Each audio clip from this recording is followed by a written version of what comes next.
8 साल का था तब खेत की फसलों के बीच मुझे दूर एक आदमी जैसा साया दिखा। वह बहुत दूर खड़ा था और मुझे हाथ हिलाता सा लगा। मैं उत्सुक होकर उसकी तरफ जाने ही वाला था कि बड़े ताऊ ने मुझे झट से उठाया और घर की तरफ भागे। हाय रे गजब हो गया, पश्चिम वाले खेत की मेड़ पर मार बंदर दिखा। ताऊ, मैंने तो साफ आदमी देखा था, वह मुझे हाथ से बुला रहा था। अरे ओ भोले, वह आदमी नहीं मार बंदर है, उसके अगले हाथ छोटे होते हैं और वह आदमी की भुजा नोच कर पहन लेता है और हाथ हिलाने का बहाना करके लोगों को अपने पास बुलाता है। ताई घबरा कर वहीं बैठ गई। अरे दद्दा, अब क्या होगा? लगता है उसकी नजर हमारे छोटे गोपाल पर पड़ गई। तू घबराना मत, अभी दिन का समय है, गाँव में लोग जाग रहे हैं, वह इतनी हिम्मत नहीं करेगा। मैं सरपंच से बात करके आता हूँ कि क्या करना है। यह कहकर ताऊ दरवाजे से बाहर निकल गए। मैं ताई से पूछने लगा, ताई ये मारबंदर क्या होता है? वह बोली, ये आदमी जैसा दिखने वाला दानव होता है, ताकत बहुत ज्यादा होती है, इंसान का दिमाग खाता है, पूरा शरीर काले बालों से ढका रहता है, चेहरा बिना नाक आंख के होता है, बस बीच में लंबी सी दरार जैसी फटी हुई खाल होती है। बूढ़ा मारबंदर तो आदमी की बोली भी बोल लेता है। फिर वह मेरे पीछे क्यों पड़ा है? अरे बुरा वक्त है, तेरे दादा ने तुझे बचाने के चक्कर में एक बार बंदूक से उसके मुंह पर गोली मारी थी, अब वह लौट आया है। तेरे दादा नहीं रहे, शायद तुझसे बदला लेने आया है। यह सुनकर मैं डर से कांपने लगा। ताई ने मुझे सीने से लगाया और बोली, डर मत, कल सुबह ही तुझे कस्बे भेज देंगे तेरे बाप के पास। मारबंदर भीड़ भाड़ से डरता है, तुझे कुछ नहीं होगा। तभी आंगन में हमारा कुत्ता भूरा जोर जोर से भौंकने लगा। ताई चौंक कर बाहर देखने लगी। भूरा लगातार दरवाजे की तरफ भौंक रहा था। बाहर से कोई जवाब नहीं आया, बस धड़ धड़ दरवाजा पीटने की आवाज आई। ताई, क्या यह वही मारबंदर है? तू खुद को मत डरा, जब तक घर में लोग जाग रहे हैं और चहल पहल है, वह गांव में घुसने की हिम्मत नहीं करेगा। कौन है बाहर? घर में जवान लड़के और मेरे बूढ़े बैठे हैं, कोई काम हो तो सुबह आना, ताई ने ऊंची आवाज में कहा। उसके बाद दरवाजा पीटना बंद हो गया और भूरा भी शांत हो गया। लगता था वह चीज लोगों की मौजूदगी से डर गई और हट गई। मैंने राहत की सांस ली। मेरी ताई सच में समझदार थी जो आवाज से उसे बहला दिया, और हम संभल भी नहीं पाए थे कि अचानक छत पर धड़ धड़ चलने की आवाज आई। वह छत पर चढ़ गया। ताई अब क्या करें? ताई ने मुझे खींचकर बड़े बक्से में छुपा दिया। हम दोनों दुबक कर बैठ गए। तभी ऊपर से टाइलें खिसकने और मिट्टी गिरने की आवाज आई। फिर भारी चीज के जमीन पर कूदने की धमक सुनी और हम संभल भी नहीं पाए थे कि अचानक छत पर धड़ धड़ चलने की आवाज आई। वह छत पर चढ़ गया। ताई अब क्या करें? ताई ने मुझे खींचकर बड़े बक्से में छुपा दिया। हम दोनों दुबक कर बैठ गए। तभी ऊपर से टाइलें खिसकने और मिट्टी गिरने की आवाज आई। फिर भारी चीज के जमीन पर कूदने की धमक सुनाई दी। मैं डर के मारे कांप रहा था और ताई ने मेरा मुंह दबा रखा था। बाहर भूरा फिर से भौंकने लगा। कमरे के भीतर ट्रैक्टर जैसी घरघराती सांस की आवाज गूंजने लगी। हवा में सड़ी मछली और गल चुके मांस जैसी बदबू भर गई। वह चीज पहले कमरे में इधर उधर घूमी, फिर चारपाई पर चढ़ी और थक थक कर चारपाई पीटने लगी। पहले मुझे लगा जैसे कोई दरवाजा खटखटा रहा हो, पर जब आवाज हमारे पास आने लगी तो समझ आया कि वह ठोक कर पता कर रहा है कि कहाँ खोखला हिस्सा है जहाँ कोई छिपा हो सकता है। वह बहुत चालाक था। उसने ताई की बात समझ ली थी कि घर में लोग हैं, इसलिए छत से अंदर घुस आया और अब आवाज की गूंज से पता लगा रहा था कि हम कहाँ छिपे हैं। मेरी आंखों में डर के मारे आंसू भर आए। लगा अब बचना मुश्किल है। आखिरकार हमारे बक्से पर भी थक की अलग आवाज आई। उसे समझ आ गया कि अंदर कोई है। वह खी खी करके ऐसी हंसी हंसा जैसे कोई शिकार मिल गया हो। ऊपर का लकड़ी का पट्टा जोर से खींचा गया और उसमें दरार पड़ गई। ताई ने ऊपर की कुंडी को पूरी ताकत से पकड़े रखा ताकि वह खोल न सके। उसने समझ लिया कि अंदर कोई पकड़े हुए है। वह जोर से गरजा और ताकत लगाने लगा। हमारी ताकत कम पड़ रही थी। पट्टा खुलने ही वाला था कि मैं डर के मारे चिल्ला पड़ा, बचाओ बचाओ, कोई है क्या?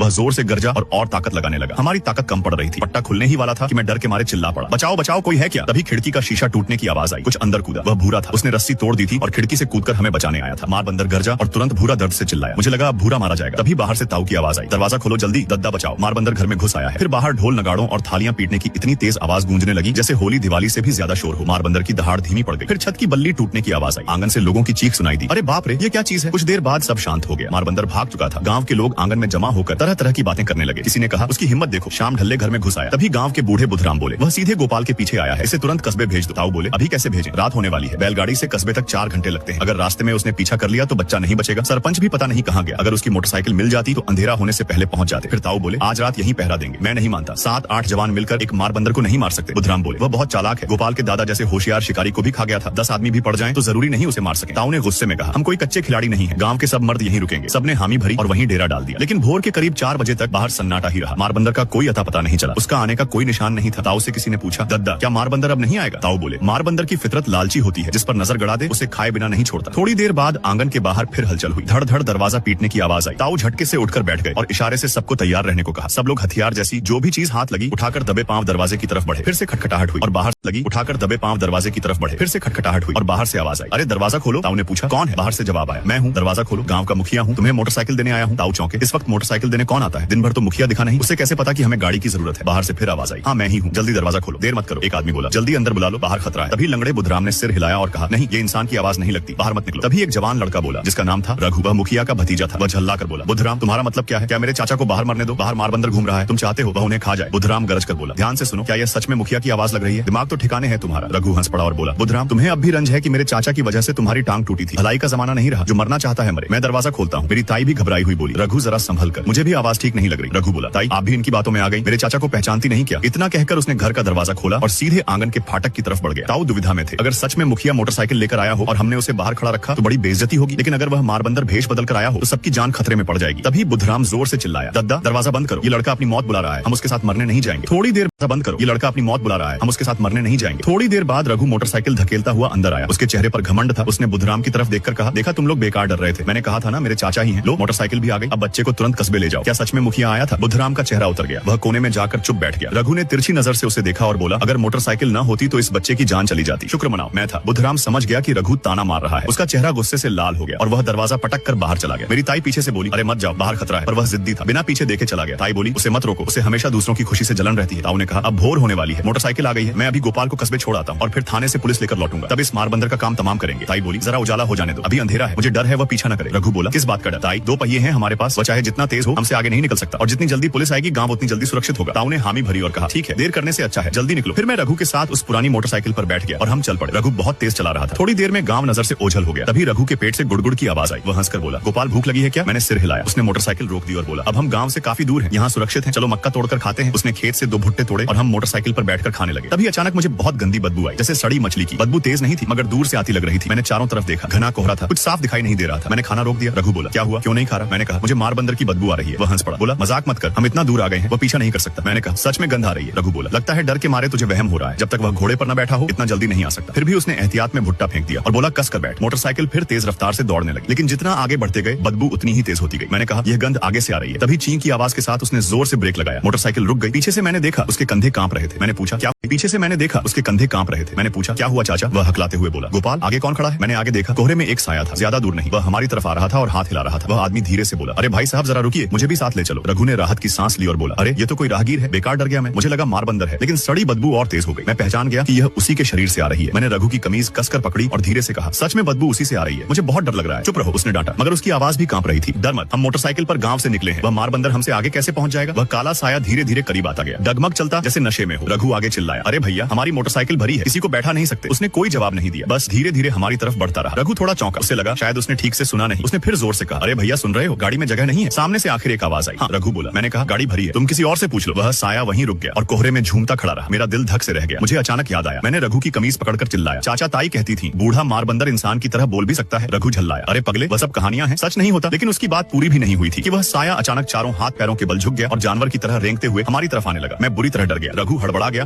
और मोटरसाइकिल मोड़ने लगा, मगर उसके हाथ कांप रहे थे। घबराहट में पैर फिसला और हम दोनों मोटरसाइकिल समेत जमीन पैरों के बल झुक गया और जानवर की तरह रेंगते हुए हमारी तरफ आने लगा। मैं बुरी तरह डर गया। रघु हड़बड़ा गया और मोटरसाइकिल मोड़ने लगा, मगर उसके हाथ कांप रहे थे। घबराहट में पैर फिसला और हम दोनों मोटरसाइकिल समेत जमीन पर गिर पड़े। तभी वह काला साया कोहरा चीरता हुआ हमारी तरफ झपटा, लेकिन जैसे ही मैंने उसका चेहरा साफ देखा मैं चीख पड़ा, मुखिया जी। रघु भी चिल्लाया, चाचा। तभी वह जोर से हंस पड़ा और बोला, अरे तुम दोनों के चेहरे तो देखो, गोपाल मुझे मारबंदर कह रहा था। चाचा आप यह क्या कर रहे हैं? जान ही निकाल दी आपने। मुखिया लड़खड़ाते हुए खड़ा था, साफ लग रहा था उसने शराब पी रखी है। उसने कहा, क्या कर रहे हो तुम लोग? ये मोटरसाइकिल चुराकर कहाँ भाग रहे थे? हम दोनों सन्न रह गए। रघु बोला, चाचा ये मोटरसाइकिल तो आप ही रात को हमारे घर छोड़कर गए थे। मुखिया भड़क गया और बोला, बकवास मत करो, कल दोपहर मैं और राम सेवक बिजली घर पर दारू पी रहे थे। मैं कब आया तुम्हारे घर? तुम लोग ही चोरी से ले गए हो। रघु बोला, नहीं चाचा रात को आप ही आए थे, आपने ही कहा था बच्चे को कस्बे ले जाओ। मुखिया गुस्से में बोला, अगर यकीन नहीं तो चलो बिजली घर, राम सेवक से पूछ लो। यह कहकर उसने पीछे इशारा किया। मैंने उधर देखा और फिर वही सड़ी बदबू मेरी नाक में घुसी। कोहरे में से एक और परछाई धीरे धीरे निकलती दिखाई दी। मुखिया चिल्लाया, अरे राम सेवक वो कहाँ मर गया था? शौच करने गया था क्या? जवाब क्यों नहीं देता? मगर वह साया चुप रहा। फिर उसने धीरे धीरे हाथ उठाया और हमारी तरफ इशारा करने लगा। रघु बोला, राम सेवक चाचा क्या आप ही मुखिया को लाए थे? कोई जवाब नहीं आया, बस दूर से ट्रैक्टर स्टार्ट होने जैसी घरघराहट सुनाई दी। मैंने आंखें फाड़कर देखा, वह हाथ हिलाने का तरीका मुझे पहचान में आ गया। मैंने कांपते हुए कहा, चाचा वह मार।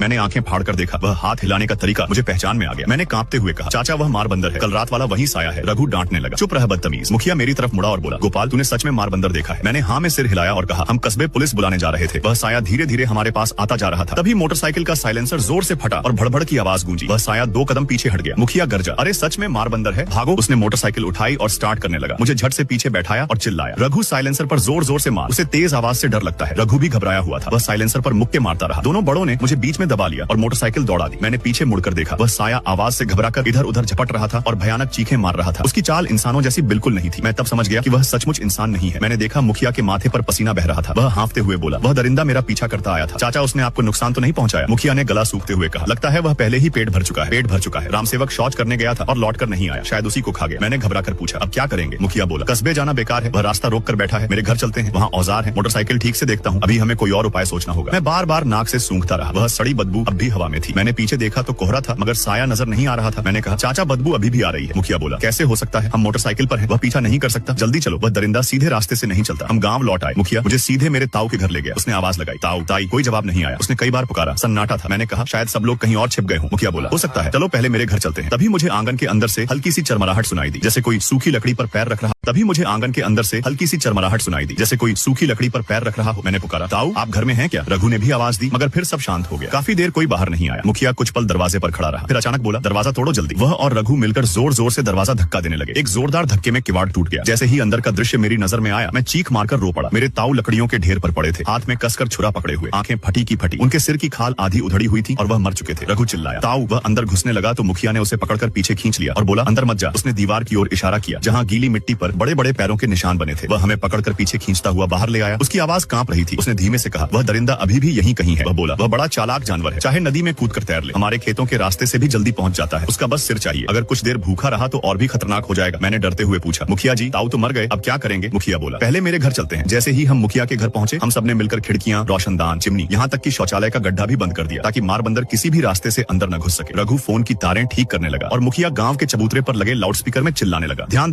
दो, मार बंदर गांव में ही घूम रहा है, सब लोग तुरंत मेरे घर आकर शरण लो, जल्दी आओ। तभी अचानक अंधेरे में से एक आवाज आई, तेरे घर आकर बचेंगे या मरेंगे? हम तीनों चौंक पड़े। रघु दहाड़ा, कौन है? बाहर आ। तभी लंगड़ा राम धीरे धीरे अंधेरे से निकलकर सामने आया। मुखिया हैरान रह गया, अरे लंगड़ा तू यहाँ कब से है? वह बोला, जब से तुम लोग खिड़की दरवाजे बंद कर रहे थे, अगर सच में अंदर मार बंदर होता तो तुम लोग भाग भी नहीं पाते। मुखिया ने आंखें सिकोड़कर पूछा, तू यहाँ क्यों आया है? वह बोला, मैं शौक से नहीं आया, तेरे घर की छत सबसे मजबूत है, इसलिए छिपने आ गया। किससे छिपने? और किससे? उसी मार बंदर से। आज सुबह ही 5-6 लोग मारे जा चुके हैं, सब मंदिर में शरण लिए बैठे हैं। यह सुनकर हम तीनों के होश उड़ गए। रघु बोला, कैसे हो सकता है? वह तो हमें बिजली घर की तरफ मिला था। लंगड़ा राम बोला, तुम्हें बिजली घर की तरफ किसने रोका? मुखिया ने तो तुम्हें मोटरसाइकिल दी थी। यह सुनकर मुखिया और रघु दोनों चुप हो गए। मुखिया बुदबुदाया, नहीं वह मैं नहीं था। लंगड़ा राम ने पूछा, साफ साफ बता, जिसने मोटरसाइकिल दी वह कैसा दिख रहा था? क्या वह तेरे ही कपड़े पहने था? रघु बोला, हाँ बिल्कुल तेरे जैसा ही लग रहा था। लंगड़ा राम का चेहरा उतर गया। वह बोला, बुरा फंसे, वह दरिंदा अब इंसानों का रूप धरने लगा है। मुखिया बोला, मगर उसने हमें मोटरसाइकिल क्यों दी? लंगड़ा राम बोला, मुझे नहीं पता, पर यह बड़ी मुसीबत है, शायद अब 2 हो चुके हैं। 2 क्या दोनों गांव में ही हैं? उसने कहा, अब एक ही रास्ता है, सब लोगों को इकट्ठा करो और मिलकर दोनों को मार गिराओ। मुखिया ने मुझे और रघु को इशारा किया और हम चारों मंदिर की तरफ चल पड़े, जहाँ लोग छिपे थे। रास्ते भर मेरा दिल धड़कता रहा, बार बार लगा कोई पीछे चल रहा है, मगर मुड़कर देखता तो कुछ नहीं दिखता। डर तो लग रहा था, पर मैंने रघु को कुछ नहीं बताया। हम ढोल पीटते हुए मंदिर पहुंचे और दरवाजा खोला तो अंदर सहमे हुए गांव वाले बैठे थे। मुखिया जी आप आ गए, मेरा लड़का सुबह पानी भरने गया था, लौटकर नहीं आया। ढूंढने निकली तो देखा उसका सिर की खाल उधड़ी पड़ी थी। किसी ने पूछा, रघु तो बच्चे को लेकर कस्बे गया था, इतनी जल्दी लौट आए? सब लोग आपस में बातें करने लगे। मुखिया ने सबको चुप कराया और सारी बात समझाई कि शायद 2 मार बंदर है। यह सुनते ही लोगों में और हड़कंप मच गया। 2 मार बंदर, अब तो बचना मुश्किल है। कोई बोला,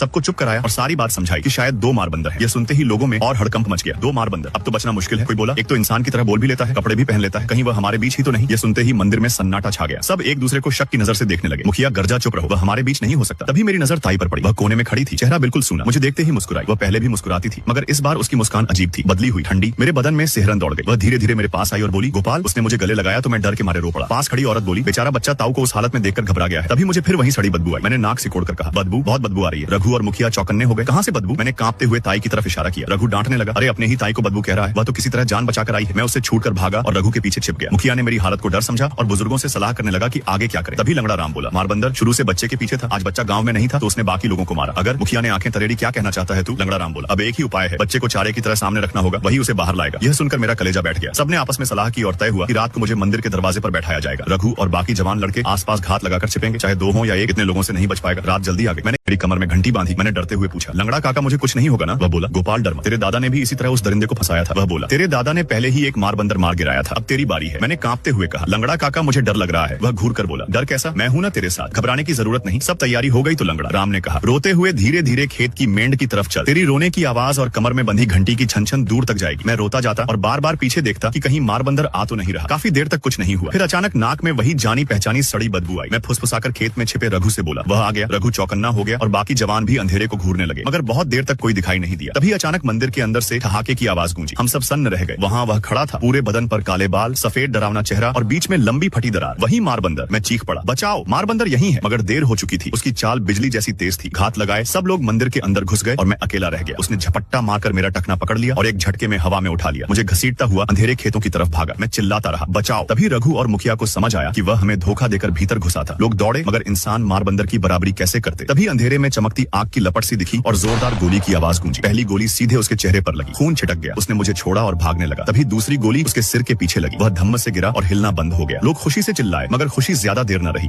उसके चेहरे पर लगी, खून छिटक गया। उसने मुझे छोड़ा और भागने लगा। तभी दूसरी गोली उसके सिर के पीछे लगी। वह धम्म से गिरा और हिलना बंद हो गया। लोग खुशी से चिल्लाए, मगर खुशी ज्यादा देर न रही। पीछे से एक और साया निकल आया। वह मेरी ताई थी, जो पागलों की तरह एक घायल आदमी को नोच रही थी। असली आफत तो वहीं निकली। गांव में अफरा तफरी मच गई। कई लोग मारे गए। मैं और मुखिया किसी तरह मौका देखकर कस्बे भाग निकले और थाने पहुंचे। मुखिया हांफते हुए बोला, साहब जल्दी चलिए, गांव में मार बंदर है। दारोगा हंसकर बोला, बूढ़े तुमने आंखों का धोखा तो नहीं खा लिया? मुखिया भड़क गया, धोखा तेरे बाप को, गांव में इतने लोग मारे गए हैं, क्या हम सब पागल हैं? दारोगा बोला, तुम कह रहे हो वह दिमाग खाता है, आदमी की तरह बोलता है, यहाँ तक कि आदमी की खाल पहन लेता है, और तुम उसके चंगुल से बचकर भाग आए। कहीं तुम्हें वहम तो नहीं? मुखिया चिल्लाया, वहम? क्या पूरे गांव को एक साथ वहम हुआ है? तभी एक बूढ़ा सिपाही बोला, शांत रहो, दुनिया में बहुत कुछ है जो हमने नहीं देखा, उसे झूठ नहीं कह सकते। उसने मेरी तरफ देखा और पूछा, बेटा तेरे दादा को उसने मारा था, उनका नाम क्या था? मैंने कहा, उनका नाम हरिराम शिकारी था। वह चौंक गया, बोला, अरे वह तो मशहूर शिकारी थे, एक बार उन्होंने मेरी जान बचाई थी। उसने गहरी सांस ली और बोला, मैं मार बंदर की कहानी सुन चुका हूँ। दिन में लकड़ी के ढेर में छिपता है और रात में निकलकर शिकार करता है। मैंने रोते हुए कहा, चाचा हमें बचा लो। उसने घड़ी देखी और बोला, नियम से तो हमें बस रपट लिखनी चाहिए, मगर तू मेरे उपकारी का पोता है, मैं यकीन करता हूँ। उसने जवान सिपाही से कहा, कल सुबह 3 गाड़ियां तैयार रखना, 7 बंदूकें भी लेना, हम गाँव चलेंगे। यह सुनकर मुखिया को कुछ राहत मिली। धन्यवाद देकर हम बाहर निकले। जाते वक्त बूढ़े, मैं थाली लेकर आऊंगा तो जानबूझकर गिरा दूंगा, अगर वह अचानक हंसे तो तू गोली चला देना। रघु ने लकड़ी के ढेर में छिपी बंदूक टटोली। डर तो रहा था मगर हामी भर दी। थोड़ी देर में मुखिया ने खाना बना लिया। मैं उनके पीछे पीछे चला। उन्होंने बैठक की पीली बत्ती जलाई। कमरा हल्की रोशनी से भर गया। दरोगा प्रकाश अपनी कॉपी में कुछ लिख रहा था। मुखिया को खाना लाते देख उसने कॉपी बंद की और थाली लेने उठा। मुखिया ने मुस्कुराकर थाली पकड़ा दी और अचानक जोर से जमीन पर पटक दी। मैं भी आवाज से चौंक गया। मुखिया ने मुझे पकड़कर जमीन पर गिरा लिया। सोचा अभी गोली चलेगी, मगर न गोली चली न कोई दहाड़ सुनाई थी। मैं हैरान रह गया। ऊपर देखा तो लियू लान वैसे ही कुर्सी पर बैठी थी। चेहरे पर कोई डर नहीं, बस उसकी आंखें मुझे घूर रही थी। मुखिया भी सन्न रह गए, समझ नहीं पाए कि यह उपाय क्यों बेअसर हुआ। दरोगा प्रकाश घबरा गया और हमें उठाते हुए बोला, क्या हुआ बाबूजी? मुखिया हंसने की कोशिश करते बोले, कुछ नहीं, उम्र हो गई है, हाथ कांप गया, अच्छा भला खाना बर्बाद हो गया, मैं फिर बना लाता हूँ। यह कहकर वह मुझे लेकर रसोई में आ गए। रघु जमीन पर बैठा था, पसीने से लथपथ। बोला, अगर वह मार बंदर नहीं है तो? मुखिया ने कहा, नामुमकिन, मार बंदर तेज आवाज से डरता है। यह दादा हरिराम ने अपनी जान पर खेलकर साबित किया था। रघु बोला, कहीं हम गलत तो नहीं? मुखिया ने पूछा, जब थाली गिरी तो उसका क्या हाल था? रघु बोला, कुछ नहीं, बस तुझे घूर रही थी। दरोगा प्रकाश तो घबरा गया था। मुखिया दांत पीस कर बोले, अगर वह इंसान होती तो चौंकती जरूर। फिर उन्होंने रघु की बंदूक छीन ली और आंखें लाल करके बोले, चाहे जो हो, मैं अभी खत्म कर देता हूँ। मैं और रघु दोनों ने उन्हें पकड़ लिया। बोले, पागल मत बनो, अगर वह सच में पुलिस निकली तो फांसी चढ़ जाओगे। तभी दरोगा प्रकाश दरवाजे पर आ खड़ा हुआ और बोला, बाबूजी आप लोग लड़ तो नहीं रहे? ये अपराध है। हम तीनों तुरंत अलग हो गए। रघु हंसकर बोला, नहीं साहब, मजाक कर रहे थे। वह बोला, अच्छा है, ल्यूलान कह रही है, वह अब जाएगी, कल आएगी। मुखिया घबरा गए। बोले, अरे खाना तो तैयार नहीं हुआ, कैसे जा सकती है? मगर जब हम बैठक में पहुंचे तो वह गायब थी। कमरा खाली था और बाहर दरवाजा बंद होने की तेज आवाज आई। रघु ने पूछा, चाचा अब क्या करें? मुखिया ने सोचा और कहा, पहले सारे दरवाजे खिड़कियां बंद करो, फिर सोचेंगे। मुखिया और दरोगा बाहर वाले कमरे में सोए। मैं और रघु अंदर वाले कमरे में। देर रात तक हवा चलती रही। रघु ने पूछा, अंदर का दरवाजा बंद है ना? मैंने कहा, हाँ, चाहे मार बंदर कितना भी ताकतवर हो, ये पक्की दीवार है, दरवाजा बंद रहेगा तो अंदर नहीं आ पाएगा। मैं थोड़ा निडर हुआ। बाहर से मुखिया और दरोगा के खर्राटों की आवाज आने लगी और हम भी सो गए। न जाने कितनी देर बाद मुझे पेशाब लगी और नींद खुल गई। मैं पीछे आंगन जाने को हुआ। फिर बूढ़े सिपाही की बात याद आई और डर लगने लगा, जैसे बाहर वही घात लगाए बैठा हो। मैंने रघु को हिलाया, चाचा मुझे पेशाब लगी है। वह नहीं जागा। मैं बेचैन होकर खिड़की से सूंघने लगा। हवा में सिर्फ गीली मिट्टी की गंध थी, सड़ी बदबू नहीं। मैंने टॉर्च उठाई और हिम्मत करके दरवाजा खोला और बाहर भागा। बाहर वाले कमरे से गुजरते हुए मैंने दरवाजे की तरफ देखा। बस एक झलक और मेरे बदन से पसीना छूट गया। दरवाजा थोड़ा सा खुला हुआ था। मैं डरकर वापस अंदर भागा और रघु को जोर से जगाया। बोला, चाचा बाहर का दरवाजा खुला है। रघु तुरंत उठ बैठा, बंदूक उठाकर बाहर भागा। बोला, चाचा दरोगा जी उठो, दरवाजा खुला है, मार बंदर आया होगा। मुखिया सिहर गए। दरोगा प्रकाश ने दरवाजे को देखा और माथा पीट लिया। अरे मेरी गलती, अभी पिछवाड़े पेशाब करने गया था, बंद करना भूल गया, मार बंदर नहीं है। मुखिया ने राहत की सांस ली और बोले, दरोगा जी आप भी ना ये बात भूलने की थी क्या? वह बोला, आप लोग बेवजह घबराए हुए हैं, वह चीज यहाँ तक कैसे आएगी? मुखिया और रघु को यह बात जमी नहीं, मगर चुप रहे। बस कहा, आगे से दरवाजा कसकर बंद करना। फिर सब अपने अपने कमरे में चले गए। सबके जाग जाने से मेरा डर थोड़ा कम हुआ और मैं पीछे आंगन में पेशाब करने चला गया। मन में अब भी डर बैठा था। मैं मन ही मन बड़बड़ाने लगा। दरोगा प्रकाश कितने लापरवाह निकले। अगर सच में मार बंदर दरवाजा धक्का देकर अंदर आ जाता तो क्या होता? फिर सोचा शायद उसने कभी मार बंदर देखा ही नहीं, इसलिए बेपरवाह हो गया होगा। मैं झटके से संभला, पैंट ऊपर की ओर वापस घर की ओर चल पड़ा। मगर चलते चलते मुझे बार बार लगा कुछ गड़बड़ है। मैंने पीछे मुड़कर आंगन के शौचालय की तरफ देखा। जोर से सूंघा। अपनी पेशाब की बदबू के अलावा कोई और गंध नहीं थी। मैं सिर खुजाने लगा। बहुत देर सोचता रहा कि आखिर क्या अटपटा है। फिर लगा शायद डर के मारे मेरा दिमाग ही ज्यादा दौड़ रहा है। सोचा बेकार घबरा रहा हूं और वापस जाकर सो गया। सुबह होते ही 2 पुलिस की गाड़ियां हमें लेने आ गई। मुखिया ने देखा कि लियू लान साथ नहीं है तो उसने अपनी शंका बूढ़े दरोगा से कही। बूढ़े दरोगा ने लंबी सांस ली और बोला, भाई लियू लान के बाप को बरसों पहले गुंडों ने पीटा था, पूरा परिवार उजड़ गया था, बड़ी मुश्किल से बची थी, तभी से उसका स्वभाव थोड़ा अजीब है, बरसों से वैसी ही है। दरोगा प्रकाश हंस पड़ा और बोला, बाबूजी अब समझा आपने थाली क्यों पटकी थी? आप उसे परख रहे थे। वो बस बच्चों को डराने का शौक रखती है, खुद बड़ी दिलेर है, गोली से भी नहीं डरती। ये सुनकर मेरा डर थोड़ा कम हुआ, मगर मुखिया के माथे की शिकन अभी भी नहीं गई थी। दरोगा प्रकाश ने मेरी तरफ देखा और बोला, अरे बेटा तेरी नाक तो बड़ी तेज है, पता गाड़ी में कोई गंध आ रही है क्या? मैंने कहा, गाड़ी में तो तेज इत्र की खुशबू है। बूढ़े दरोगा ने दरोगा प्रकाश की तरफ घूर कर कहा, मैं तेरे लियू लान से मेलजोल का विरोध नहीं करता, पर जो इत्र दिया है वह गाड़ी में मत छिड़कवाया कर, यह भी कोई तरीका है? दरोगा प्रकाश बोला, गुरुजी मेरी गलती नहीं, वही जिद कर रही थी, उसका स्वभाव आप जानते ही हैं, घर पहुंचकर समझाऊंगा उसे। इतने में दरोगा प्रकाश सड़क ठीक से देख नहीं पाया और गाड़ी किसी बड़े पत्थर से टकराई। गाड़ी जोर से उछली। मुझे लगा मेरी सीट के नीचे कुछ हिला है। बूढ़े दरोगा ने डांटा। सड़क देख दरोगा प्रकाश के माथे पर पसीना आ गया। उसने जल्दी से कहा जी, फिर मेरी तरफ मुड़कर बोला बेटा ठीक है ना। मैंने कमर सहलाते हुए कहा नीचे कुछ लगा। उसने खांस कर कहा गाड़ी पुरानी है, नीचे का ढांचा ढीला है, गड्ढे में झटका लगना आम बात है। बूढ़े दरोगा ने कहा परसों ही तो ठीक करवाई थी। दरोगा प्रकाश सामने देखते हुए बोला कस्बे में ढंग का मिस्त्री कहाँ है, थोड़ा बहुत ढीला रह ही जाता है। बूढ़े दरोगा ने आंखें सिकोड़ ली और बोला गाड़ी रोको। दरोगा प्रकाश के चेहरे से रंग उड़ गया। उसने कहा क्या हुआ। बूढ़े दरोगा ने जोर से सीट पर हाथ मारा और कहा गाड़ी रोको। उसी पल मुझे फिर लगा सीट के नीचे कुछ हिला है। गाड़ी छीं की आवाज के साथ सड़क किनारे रुक गई। बूढ़े दरोगा उतरने लगे तो दरोगा प्रकाश ने उनका हाथ पकड़ लिया। दांत भींचकर बोला गुरुजी मुझसे गलती हो गई, असल में मरम्मत के पैसे मैंने रख लिए। बूढ़े दरोगा गरजे हाथ छोड़। दरोगा प्रकाश कांप गया और हाथ छोड़ दिया। बूढ़े दरोगा नीचे झुककर गाड़ी के नीचे देखने लगे मगर कुछ नजर नहीं आया। फिर उन्होंने दरोगा प्रकाश की तरफ देखा और पीछे की डिक्की खोलने को कहा। दरोगा प्रकाश कांप उठा और बोला गुरुजी मत खोलिए। बूढ़े दरोगा ने उसकी एक न सुनी और डिक्की खोल दी। जैसे ही डिक्की खुली एक भयानक सड़ी बदबू बाहर आई। मेरा सिर सुन्न हो गया। बूढ़े दरोगा चिल्लाए ये क्या है। अंदर सड़े हुए मछलियों का ढेर भरा था, कई दिनों पुरानी, कीड़े पड़ चुके थे। दरोगा प्रकाश गिड़गिड़ाया गुरुजी अभी फेंकने का समय नहीं मिला, माफ कर दीजिए। बूढ़े दरोगा ने गुस्से में उसे एक थप्पड़ जड़ दिया। बोले दिमाग खराब हो गया है क्या, अगर ऊपर तक जांच हो गई तो नौकरी चली जाएगी। दरोगा प्रकाश जमीन पर बैठ गया। डिक्की बंद होने से ठीक पहले मैंने आंख के कोने से देखा कि मरी हुई मछलियां जैसे हल्की सी हिली हो। मैंने फिर गौर से देखा मगर वे शांत पड़ी थी। बूढ़े दरोगा ने कहा क्या घूर रहा है, मछली खानी है क्या। डिक्की बंद हो गई। मैंने सोचा शायद नींद पूरी न होने से भ्रम हो गया। पूरे रास्ते बूढ़े दरोगा चुप रहे। दरोगा प्रकाश के हाथ स्टीयरिंग पर कांप रहे थे। मुखिया ने खांसकर कहा हमारे गांव के पास जो जल विद्युत केंद्र है वहाँ तालाब में अक्सर मरी मछलियां मिलती हैं। बूढ़े दरोगा समझ गए कि वह बात संभाल रहे हैं। बोले ठीक है पहले वहीं चलते हैं। थोड़ी देर बाद गाड़ियां जल विद्युत केंद्र पहुंची। बूढ़े दरोगा ने सबको इकट्ठा किया और बोले लियूलान तुम अपनी टीम के साथ मेरे साथ चलो। दरोगा प्रकाश बाकी लोगों को लेकर मछलियां तालाब में फेंको, बदबू हटाओ ताकि बच्चे की सूंघने की ताकत में बाधा न आए। फिर उन्होंने रघु के कंधे पर हाथ रखकर कहा तुम दरोगा प्रकाश के साथ जाओ। मैं, मुखिया और 4 पुलिस वाले बिजली घर के पीछे वाले आंगन में गए जहाँ बूढ़े लाला की लाश मिलने की आशंका थी। शौचालय के पास पहुंचकर मुखिया बोले लाला यही होगा। सचमुच अंदर गए तो देखा वह गड्ढे के पास पड़ा था, शरीर पर कीड़े रेंग रहे थे। मैं डरकर मुखिया के पीछे छिप गया। लियूलान आगे बढ़ी और लाश की जांच करने लगी। बोली मृतक की खोपड़ी की चमड़ी और हड्डी उधेड़ी गई है, खोपड़ी पर दांतों के निशान नहीं है, मस्तिष्क के अवशेष बचे हैं। बूढ़े दरोगा का चेहरा सख्त हो गया। बोले इस जानवर की ताकत देखो, आदमी की खोपड़ी ऐसे उधेड़ दी जैसे कद्दू हो। मैं मुखिया की कमीज पकड़कर बोला चाचा फिर वही सड़ी बदबू आ रही है, यही मार बंदर की गंध है।